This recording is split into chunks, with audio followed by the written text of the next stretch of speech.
Okay. Well, good evening, everybody, and welcome to the Montclair Museum of Science. My name is Marcos Staffney. I'm the executive director, and I'm so pleased that you could join us for our first Plus Talk of the season in celebration of our exhibition, Making Music, the Science of Musical Instruments. The exhibition explores how musical instruments are created and how they are played, and was completely developed here at the Montclair Museum. When we began the process of making this exhibition, we examined the landscape of what already existed in the field and looked to find where there were gaps. Music is a big topic, and through our research and prototyping, some great ideas had to be unfortunately edited out, or at least saved for a future Plus Talk series. From the moment we started talking about music, the interrelation of music and the brain was a hot topic, but one that was difficult to address through hands-on exhibits. Our biggest goal was to create an exhibition that encourages folks to have social experiences around learning that music can inspire learning. Those social experiences that are centered around authentic musical instruments are really astounding, and I invite you all to come back and explore the exhibition on your own. Our distinguished speaker this evening was quoted as saying, "It may very well be that the propensity of the brain towards music is what draws us together as social beings and allows us to have societies in the first place. It's big stuff." And that's what we're hoping for this evening, some big stuff to help us think about music and the brain. What is music for? What can music be? Why do all humans, without exception, enjoy music? With us this evening is Michael Casey, the James Wright Professor of Music, Professor in the Department of Computer Science, and the Chair of the Department of Music at Dartmouth College. He conducts neuroimaging research into how music is represented in the brain, and his lab is creating new brain-music interfaces for music composition and performance. Please help me welcome Michael Casey.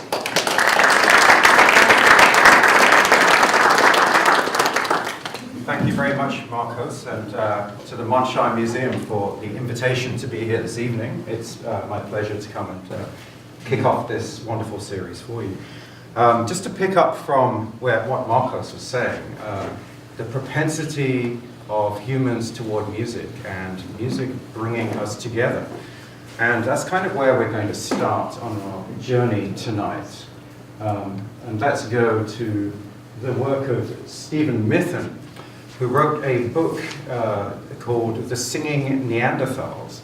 And he's an anthropologist. He looked at the early development of humans, and one of the things that he came to the conclusion of in this book was that without music, you can't really understand what it must have been like for early humanoids to kind of be together. Early communication. Early, how are they interacting? How are they coming together as people? It seems that to him, music is one of the binding forces that would bring people together. And some evidence has emerged for the place of music in early human society. And if you look on the left-hand side at the bottom, that is a bone flute that was found in Germany, in southern Germany. It's been carbon dated to 40,000 years ago. That's the oldest known musical instrument.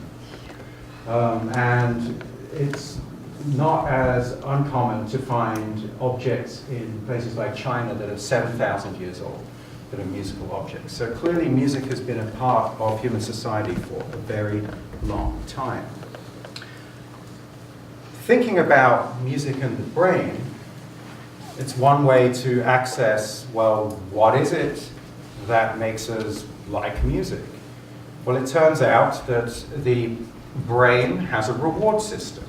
So when you eat that chocolate cake, right, you get dopamine release. And when you have an experience that you feel is a happy or joyful experience, you get rewarded with certain kinds of chemicals in the brain, neurotransmitters. And one of them, dopamine, is released in peak emotional experiences in music, as found out by Valerie Salmoncourt, who was working with Robert Zatorri in Montreal.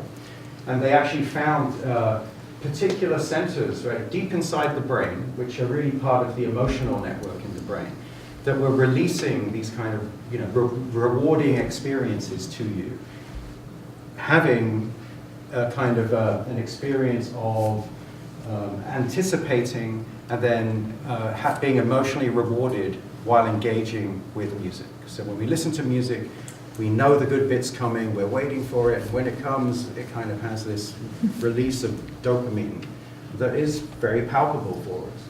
So that's interesting. It's really deeply embedded within the human brain. Let's look at a couple of other things about the brain and music. Gottfried Schlaug, who is a neuroscientist in Boston at the Beth Israel Deaconess Hospital, doing really interesting work where he looks at music. He's also a neurosurgeon. And one of the studies that they did was looking at differences between people who play musical instruments, amateur musicians and professional musicians, so that's one group, and then people who have very, very little actual music playing. They don't play musical instruments, so musicians and non-musicians. And what this diagram shows, without going into too much detail, we don't have enough time to go through all the neuroanatomy, right? But I'll try to give you pointers along the way. What this diagram shows is the regions which are differentially, not activated, but differentially have greater gray matter, right? So more gray matter, that's the thinking stuff in the brain, right? White matter is the communicating stuff or the structural stuff. Gray matter is the stuff that does the thinking, right? So more gray matter means more brain power, right? And these are differential pictures showing where it's showing a bright spot, so toward yellow and white. That is where people who play musical instruments, musicians, have more gray matter than non-musicians. So there are actually brain differences between musicians and non-musicians. One of the key areas that is different between musicians and non-musicians is the area that is the part of the brain that connects the left and right hemispheres. It's called the corpus callosum, and it connects the two hemispheres. And so there's greater communication going on between the different areas in the brain for people who identify themselves as musicians with a fair amount of musical training. Well, I'm not here just to tell you all the benefits of being a musician, but you know, he has these tantalizing diagrams where he shows, you know, that there is actually a fair amount of difference in the percentage of gray matter volume in particular areas in the brain if you do play a musical instrument. Here's a little bit of neuroanatomy. Let's just learn these basic terms, right? So where's the dorsal fin on a fish? The top. So this is dorsal. Imagine a fin on the top of your head, right? So the dorsal bit, those arrows coming out of the center of the temporal part, moving into the top of the brain. Let's call that the dorsal stream. Then the ones going to the bottom, let's call that the ventral stream, just meaning bottom. These pathways, we kind of see where it's colored. These are the early auditory areas. So sound comes in through your ears, goes in really through the brainstem. It's a very, very primal sense, right? But then it kind of ascends through the higher cortical pathways that all primates have, right? That humans have a lot of this outer cortical area, and it ascends in basically these two streams, projecting into motor areas. So music kind of projects into motor areas, or audio projects into motor areas. Makes sense, you move your mouth to make speech, so there's some relationship between sound and motor movement. But then frontal areas, these are emotional areas and ideas of the self and executive function, decisions that you're making in the moment. And then the ventral stream, the bottom one, is more to do with kind of the features of sound and music, like the parts of speech or notes in a melody, right? That's the bottom one, right? That's the ventral stream. So dorsal stream, more to do with movement and emotion, maybe. And Bo Sievers is going to talk about those things later in this series. And the bottom stream is more to do with specific features of music that you might identify as, oh, that's the sound of a cello. Oh, that's the sound of a trumpet. So we actually did some FMRI studies at Dartmouth where we had people listen to pieces of music.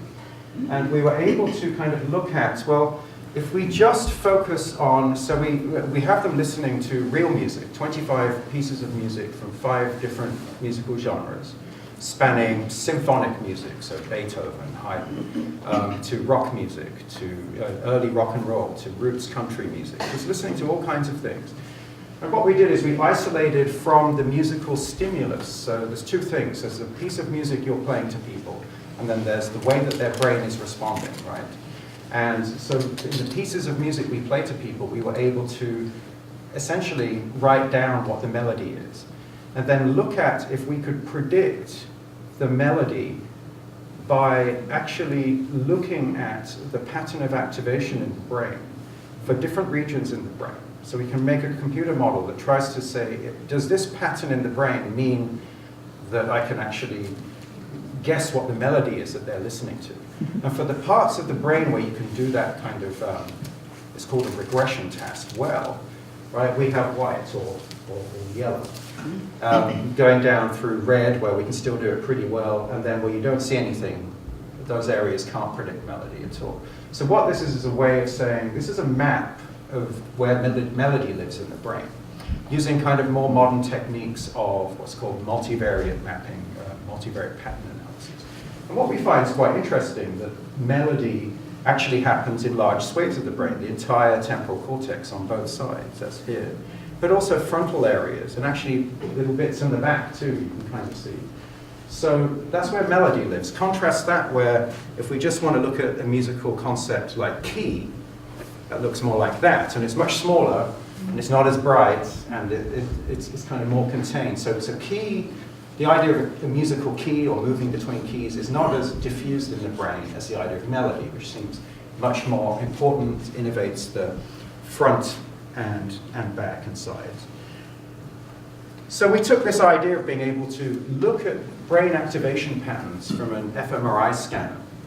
And what an fMRI scanner is essentially is a huge magnet that can detect changes in blood oxygenation levels at multiple sites in your brain, millions of sites in your brain in 3 dimensions.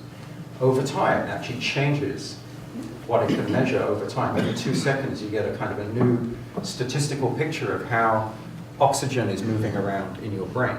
And then we can use that pattern of activation to see if given a brain image, where we don't know what the music is that you were listening to, we just can see the brain image. Can we guess what kind of music you were listening to just from the pattern of activation? And so we did this experiment, but it turns out that we can do very well. On the left-hand side, this is a machine classifier that just looked at brain patterns, right, brain image patterns, and tried to guess what kind of music you were listening to for music that it had never seen before, right? So just looking at brain images, our responses to music that the model had never seen before. It's been trained on a whole bunch of pairs of music, and this is the brain image, this is the music, this is the brain image, this is the category of the music, this is the category of that music. It was trained on that, and then we took different music, gave it the images.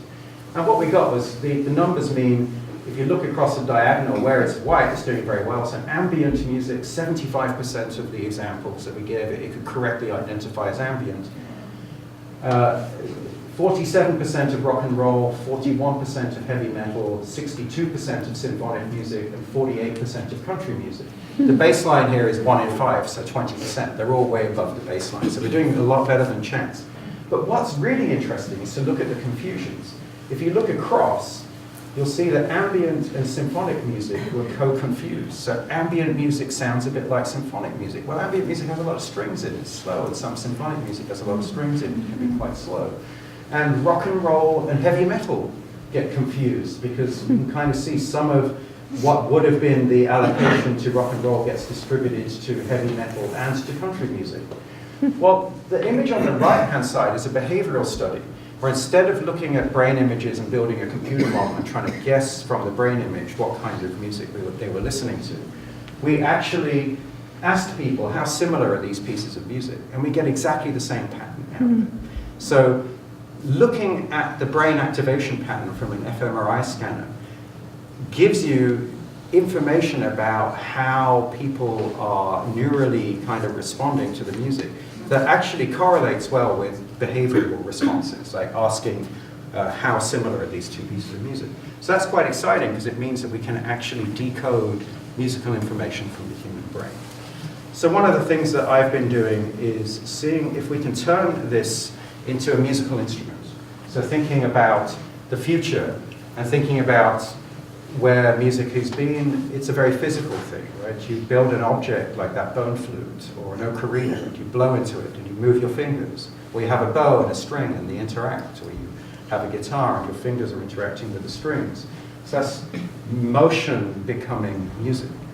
But what if you could imagine sound or imagine music and have brain imaging that could be then converted into the sound that you're imagining so that other people could hear it, right? And so that's kind of the question we asked ourselves. And it turns out that these guys, Paisley et al. From Berkeley, California, did some work where they did this for speech, and let's see what you think. We can actually listen to some of their sounds. So first I'm going to play you a sound that was decoded from a brain image, and this is using ECOG, which is actually patients who are having neurosurgery, and there's electrical electrodes on the surface of the brain. But just to give you where the state of the art is, tell me which word this is. Awful. Awful. It sounds awful. It's got 2 syllables in it, so that's correct.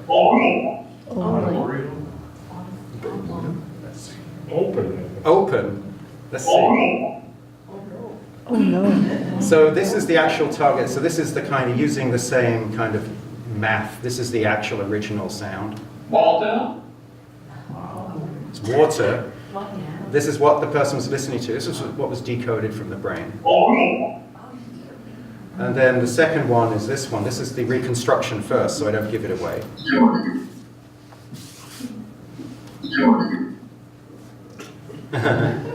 Any ideas?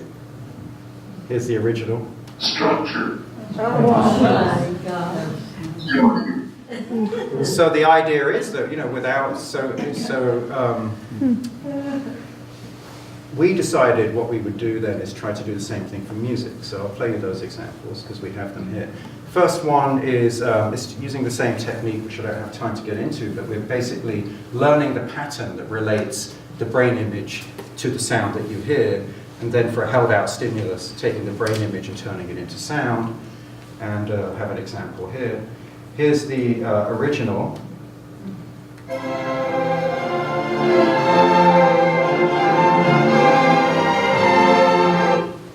All right, and here is the target in its synthetic form, and then the reconstruction in its synthetic form. Right? So the target is the thing you're trying to reconstruct. So that what you hear first is the best it could be, because it has to go through a model.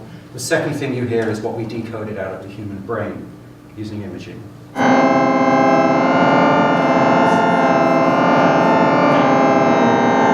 the model.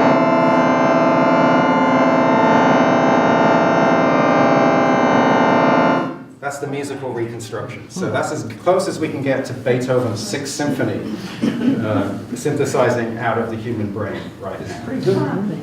There's just a lot of noise. Did you try taking the noise out? Well, it's all to do with the model. You have to kind of guess how is the brain representing sound. You have to mathematically model that. You have to map the parameters of that model into the brain activation pattern you're seeing, and then you have to turn that into sound. Jeff Mensch is in the room. He's doing the same thing for his master's thesis. Here's a different target. Oh yeah, we have to go to that mode.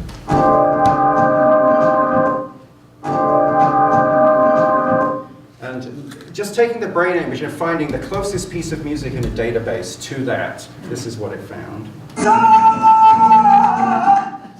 So it's got the sustained note, but it's got the same rhythmic pattern going on inside of it. So that's interesting. We can kind of start to find relationships in music because we're looking at the brain pattern. Here's the interesting bit is that what we're doing there is we're taking the brain activation patterns as someone's listening to a piece of music. And then we're trying to reconstruct the piece of music they were listening to. Well, that's fine, but they already know what they were listening to. And they probably have it on their MP3 player. Why do you need to go to all that trouble to reconstruct it when you could just ask them for their iPod, right? So the interesting bit is that the pathway for imagined sound, if I ask you to do the following, think of the national anthem being sung at the Super Bowl, but now by a children's choir, now being performed on kazoos. And some people can do this very vividly. You're imagining sound and it's really happening. And it turns out when you imagine sound, it activates the same neural pathways in large degree of overlap as when you listen to sound. So if we can model listening to sound, we can also decode imagining sound. And so in that way, it could be a future musical instrument. And just finally, we have developed using electroencephalography, which is, instead of these very expensive FMRI machines, we're able to build low-cost electrical EEG machines that can listen to the brain waves, and then we can try and turn those into music. And I just came from my class's final performance where 5 students became the world's first EEG ensemble, and they did a performance. So, hot off the press, I'm hoping to be able to show you that right now, and it looked and sounded a bit like this. So they're all wearing, we had to build these EEG devices. It's listening to the brain waves. And then they've all figured out different ways to map their brain waves into sound. And different sounds come in over time, and they try different things. They try looking at each other, looking away. They try moving, because that's the motor areas. They try touching each other at one point, and that changes things a lot. I can fast forward to that bit.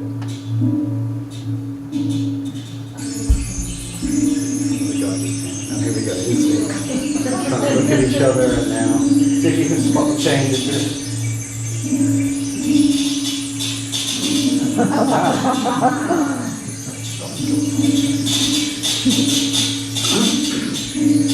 All right, so you saw it here first. The brain orchestra.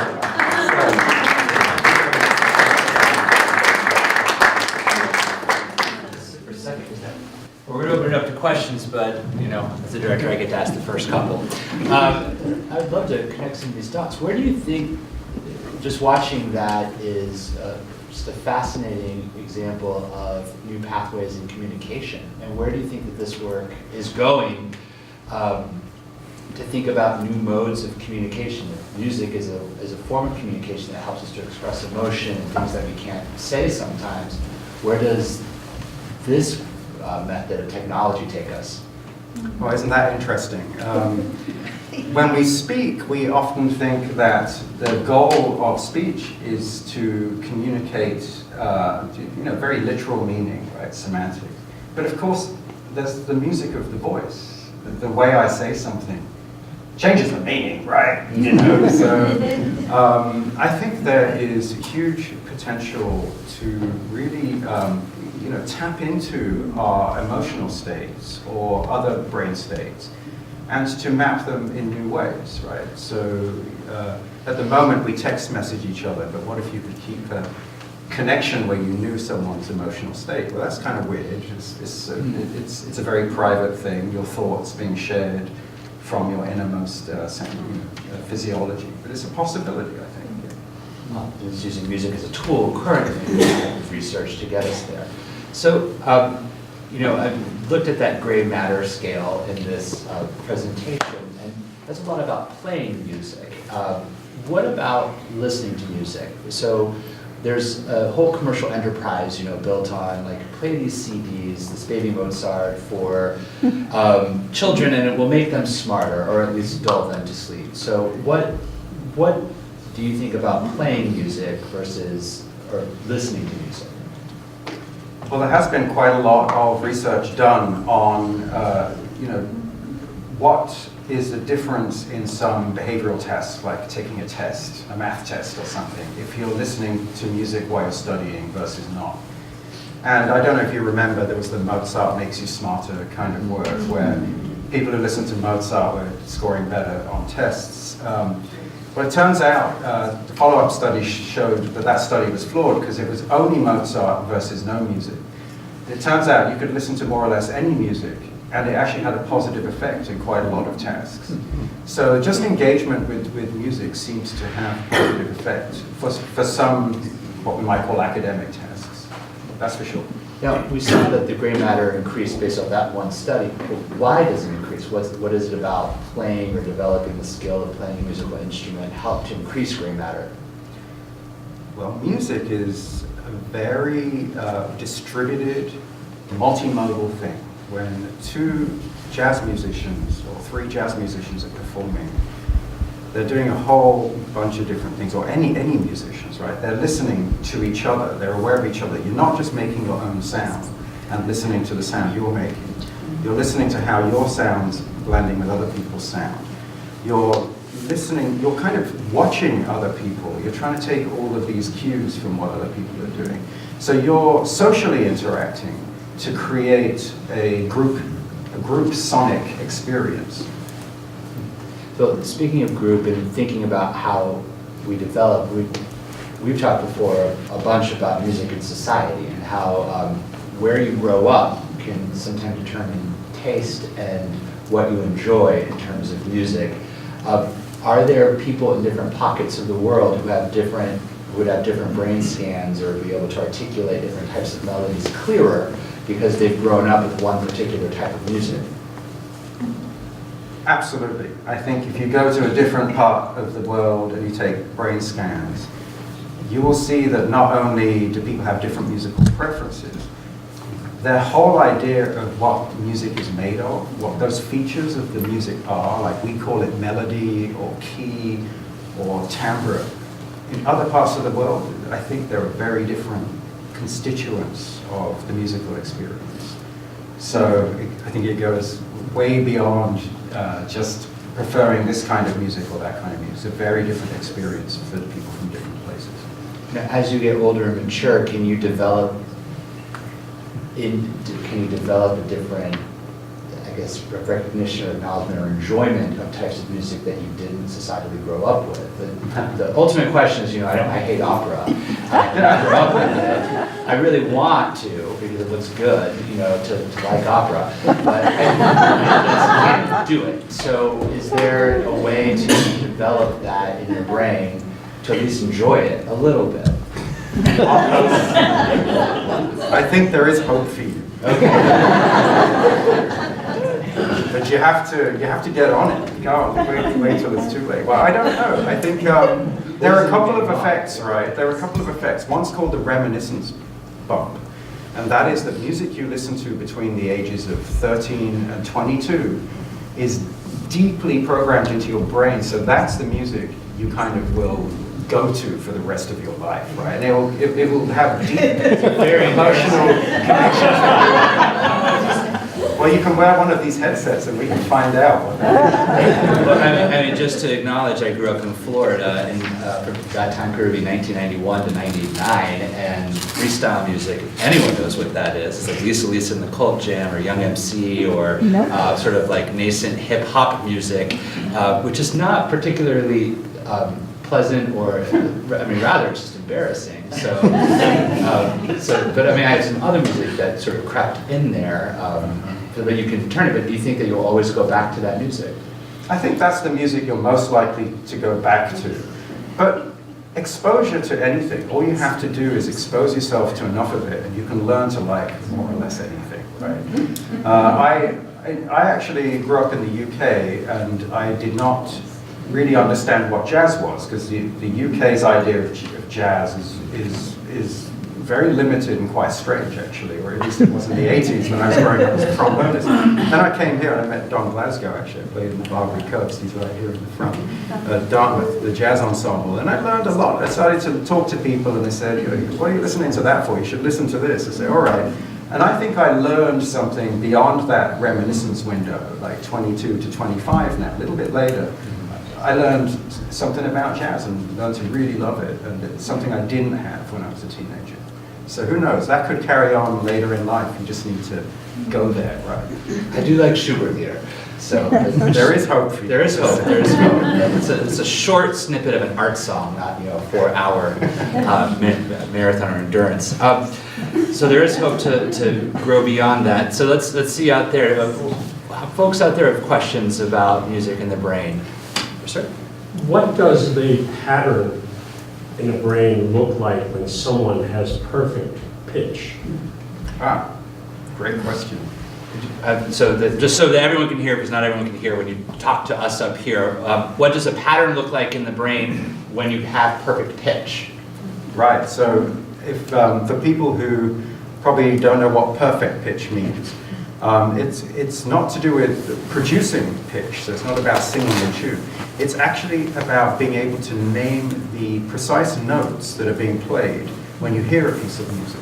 So most of us, we have what's called relative pitch. That is, if I give you, this is do, then you can go, oh, well, it's do, re, mi, right.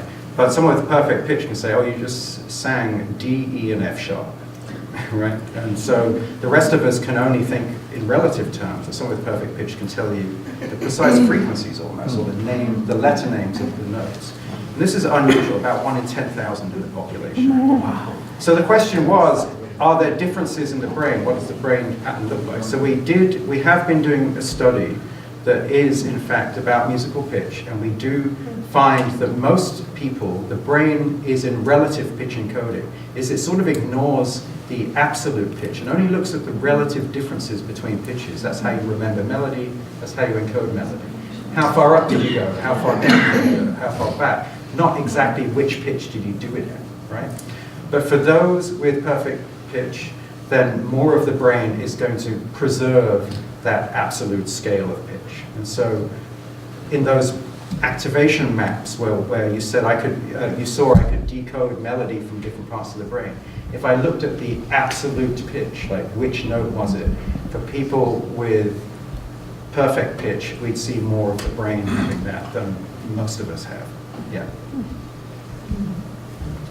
Is that something you can strive to practice, strengthen and practice for your brain to achieve perfect pitch?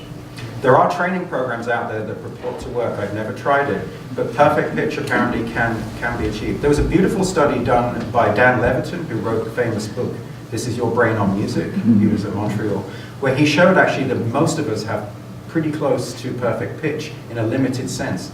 When you sang the national anthem to yourself in your head, if you kind of relax and imagine your national anthem, whichever country you're from, but let's assume Star Spangled Banner, right?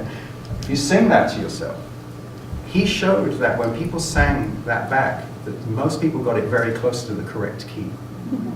That for something that you know very well, if you imagine it, you'll probably actually sing it in the right key. So if you know what key that's in, you can always go to that as a reference. And you could probably train yourself to get perfect pitch in a relative way like that, by tapping into a memory.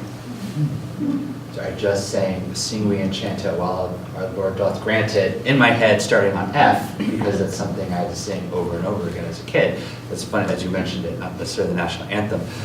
Michael?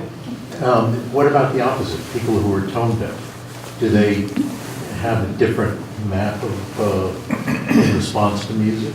Yeah, so tone deafness is so people who are tone deaf, what does their map look like? There's not just one condition that's tone deafness. There's a whole range, right? So some people it may be, well, I just can't really tell if the music is in tune or not, right? But I can kind of still hear it and still enjoy it. To other people who just can't get anything out of the musical experience, it just sounds like noise to them. Usually because there's some brain damage, and so they cannot process the sounds, right? So what would their maps look like? Well, they wouldn't have those, the ability to, the patterns in the brain wouldn't be encoding musical features. They'd be doing something else, maybe allocated to more to speech or some other auditory phenomenon.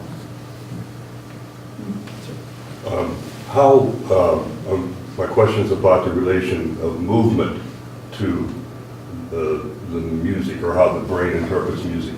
Is the movement a natural tendency or a learned tendency? Example, people in the Dominican Republic, when they hear bachata music, do they just like that movement and want to do it, or do they have to learn it? Kind of an extreme, but. Okay, so this is interesting. So the question is that music often makes us want to move. Right. And so if you're in a club in the West since the disco era, then there's a certain kind of movement that you do, right? And that's how you do it. But in different countries, there's different movements. So the clave rhythm from various cultures, bop,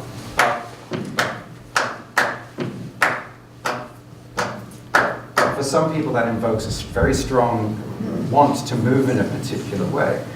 So then the question is, well, is that learned or is there some kind of innate thing?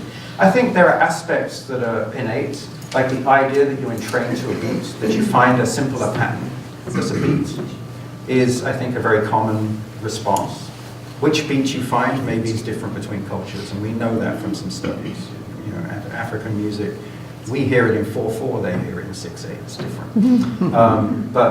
So I think that kind of partially answers your question. Yeah, enculturation changes the nuance of how you feel the beat, and therefore how you move to it.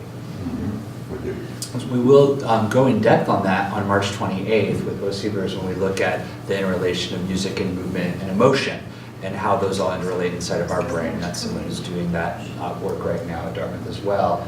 That's just 3 Tuesdays from now. A couple of questions in the back. Think that?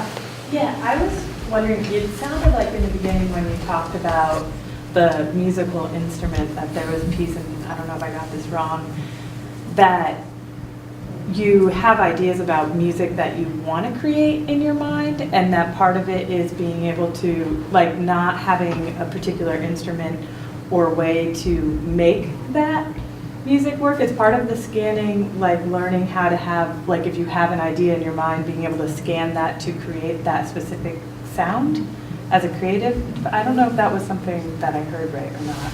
I think you did hear that right. Yes. So the question is that I was heard kind of in reference to musical instruments. What about sounds that we can't make using the instruments that we have that I might be able to imagine? Well, I was trained as a composer, so my early experiences were writing music for orchestras, getting them performed. And this takes many, many months to do, right? It takes 1.5 years to write an orchestral piece and write out all the parts and then get it performed, only to realize that that's not the sound I was thinking of. And then go back and rewrite it. And so, it was from that kind of, is there a way to get to what's in the musical imagination, as a creative? Do you think that modern technology has helped us to untap that more? I mean, imagine it has, because now there are programs like GarageBand or things that are very easily accessible where you can start to create that music. Do you think that will lead to larger forms of human expression? Yeah, that's a good question. So technology could, sometimes offers a route to new experiences, new forms of expression.